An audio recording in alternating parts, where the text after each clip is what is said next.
The trap has officially sprung. We are deep into 2026, and millions of loyal PC users are waking up to a very uncomfortable truth. Microsoft, a company worth nearly $3 trillion, did not simply end support for Windows 10. No, what they did was far more calculated than that. They started charging you a protection fee just to keep your perfectly good computer safe. Think about what that means for a moment. You bought a license, you paid for your machine, you have been a loyal customer for years, maybe decades, and now the company you trusted is standing at your digital front door saying, "Pay up," or your computer is on its own. That is not a software update. That is not progress. That is extortion dressed up in corporate language. Today, on Behind the Tech, we are going to pull back the curtain on the dirty math behind what we call the 2026 Windows PC tax. We will expose the e-waste disaster hiding in plain sight, break down the real numbers behind this financial squeeze, and show you why a quiet rebellion is growing, one that the executives in Redmond, Washington are beginning to fear. Stay with us, because by the end of this video, you will understand exactly how you got here, who benefits, and what your real options are. Let us set the scene. For 14 years, from 2009 to 2025, Windows 10 was the backbone of personal computing. It ran on over 1.5 billion devices at its peak. It was everywhere, in homes, in schools, in the back offices of small businesses, in hospitals, in government offices. It was the operating system that an entire generation of workers grew up using. And then, on October 14th, 2025, Microsoft flipped a switch. Free support ended. No more security patches, no more fixes for vulnerabilities, no more protection against the viruses, ransomware, and hackers that prowl the internet every single day. Now, when a company stops supporting old software, that is not unusual. Technology moves forward. That is understood. But here is where the story takes a very different turn. Microsoft did not just walk away. They built a door, and then they put a lock on it. That lock is called the Extended Security Update Program, or ESU. And the key to that lock, it costs you money. Every single year. For individual users, Microsoft set the price at $30 per year for the first year of extended coverage. For small businesses managing multiple machines, costs climb into the hundreds, sometimes thousands of dollars annually. And here is the detail that we are going to return to shortly, because it matters enormously. The price goes up every year you stay. That is not a coincidence. That is a design decision. Let us be very clear about what this program actually is, because Microsoft will never describe it this way in their marketing materials. This is not a service. A service gives you something new. This is not a feature. A feature adds value. What the ESU program does is charge you money to maintain the same level of safety you already had the day before support ended. You are not getting anything new. You are simply paying to stay in place. That is the definition of a protection racket. And the people who are feeling this most sharply are not teenagers who will shrug and move on. The people hardest hit are exactly the kind of loyal, long-term customers Microsoft built its entire empire on. The retiree who bought his computer 6 years ago and it runs perfectly. The small business owner who invested in a fleet of reliable machines and has no budget to replace them all at once. The nonprofit organization running on donated equipment. The family using a hand-me-down PC to help their kids do homework. These are not people who did anything wrong. They bought their licenses, they paid their money, they played by the rules, and now Satya Nadella and the Microsoft board have decided that their loyalty has an expiration date. The anger in online communities is real and it is growing. Reddit threads, tech forums, comment sections, they are filled with people who feel genuinely betrayed, not inconvenienced. Betrayed. There is a difference. Inconvenience fades. Betrayal lingers.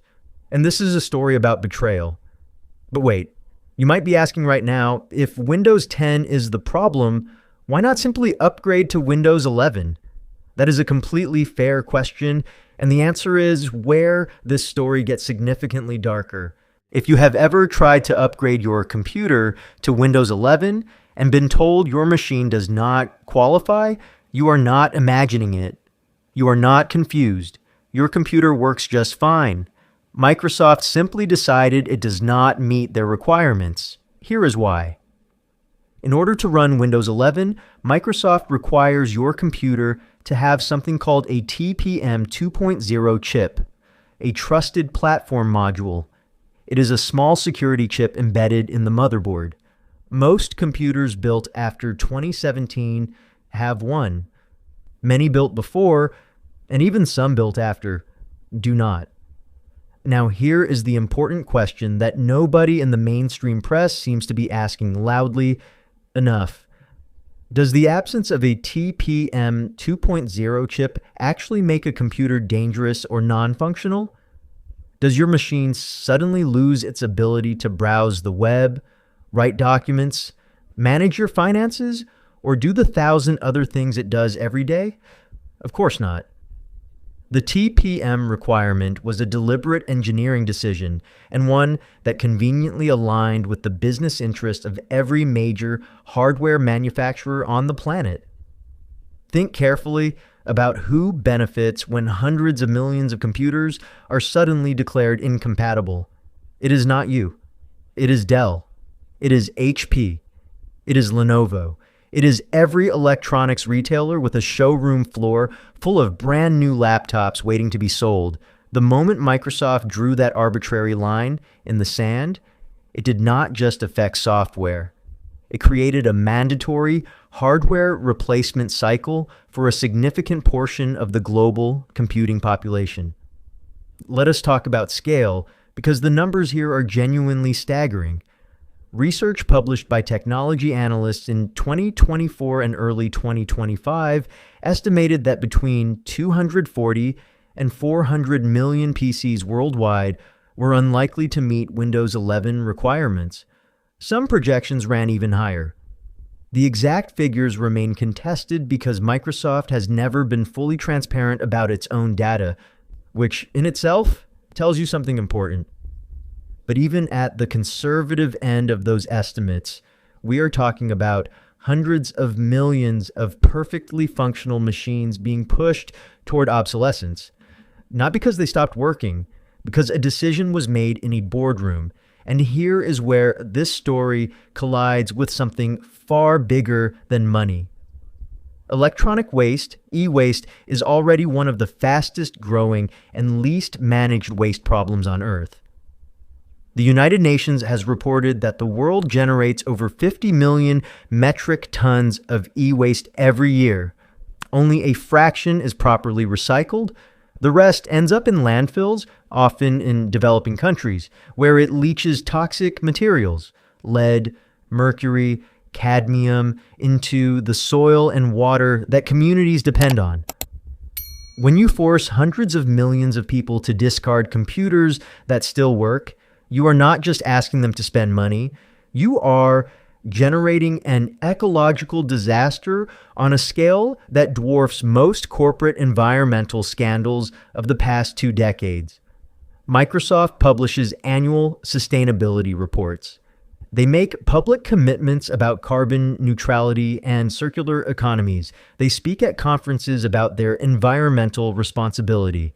And yet, the Windows 11 hardware strategy has been described by environmental researchers and technology ethicists as one of the most counterproductive acts of planned obsolescence in the history of the consumer electronics industry.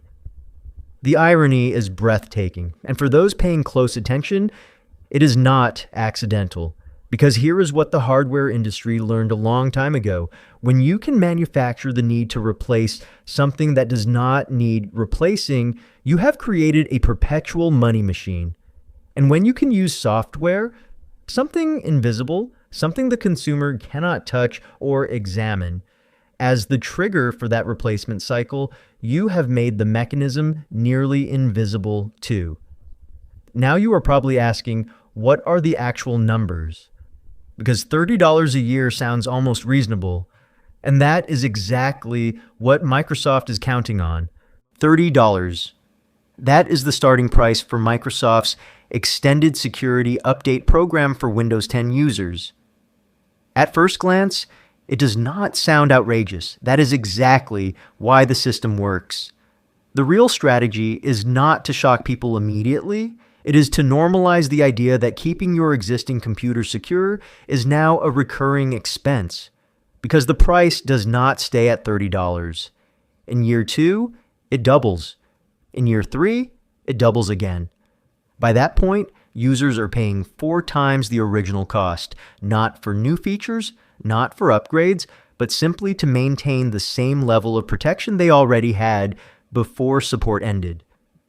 And this becomes far more serious for small businesses. A local office with 20 or 30 computers can suddenly face thousands of dollars in recurring costs just to keep existing machines secure, machines that still function perfectly well. That is the key detail here. This pricing structure is not accidental. It is designed to push users toward a decision: pay the fees, buy a new PC, or remain vulnerable on unsupported software. Every road leads back into Microsoft's ecosystem. If users keep paying yearly fees, Microsoft generates recurring revenue. If users give up and buy new hardware, Microsoft benefits from another Windows upgrade cycle while manufacturers sell millions of new devices. And if users stay on unsupported systems long enough, eventually security risks force many of them to upgrade anyway.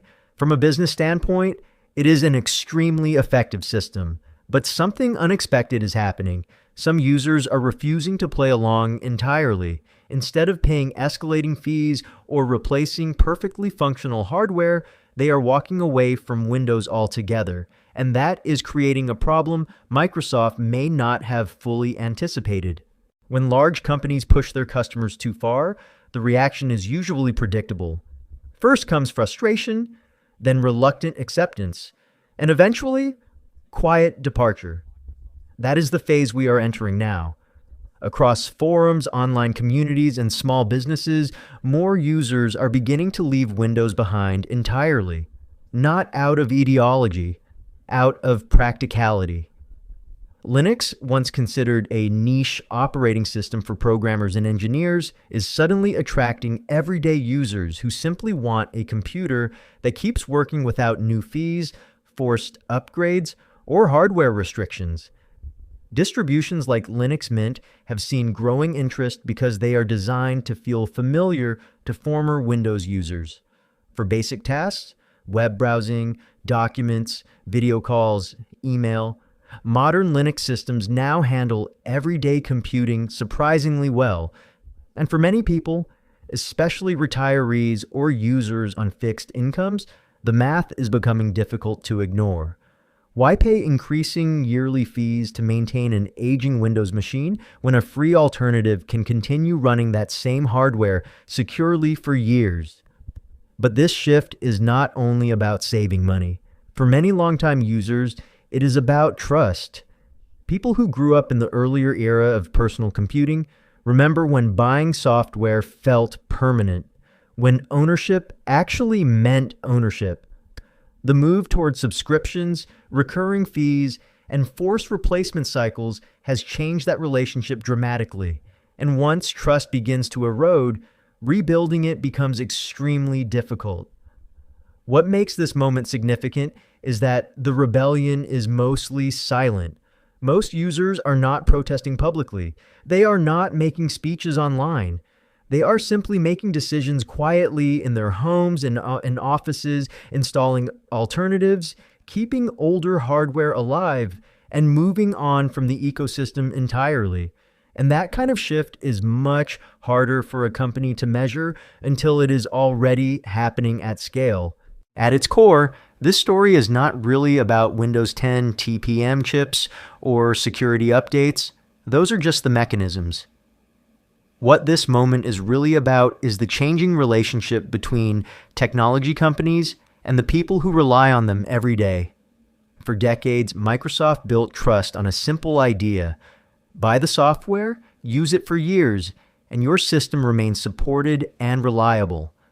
Millions of people built their work, businesses, and personal lives around that expectation. Now, many users feel that relationship has changed. The extended security update program, the hardware restrictions for Windows 11, and the escalating costs all send the same message. Long-term loyalty is no longer enough.